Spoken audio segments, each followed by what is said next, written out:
Uniqueness. Here's the premise. New and not as effective or tried and true. What are most people attracted to?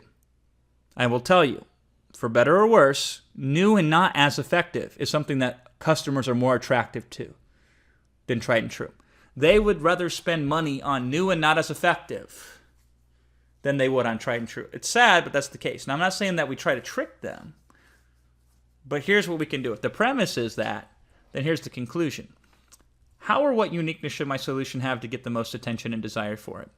We have to just consider this. How or what uniqueness should my solution have to get the most attention to it? And so here is an example of this in action.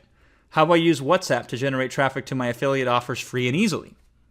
If we do nothing else but take something that's tried and true, which is affiliate marketing, using free traffic, and we figure out a solution for it with something brand new that nobody's ever done before, we're going to get people excited about it.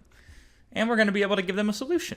And so this can particularly dictate it. Very often I look at new media to find solutions just so I can say, hey, look at this new thing over here. Now, it might not even be that massive of a solution with a gigantic result. But because it's new and unique, that's very exciting. The other way you do it is with the format or the presentation. If everybody presents it in one way, you present it in a different way in terms of format or structure or content.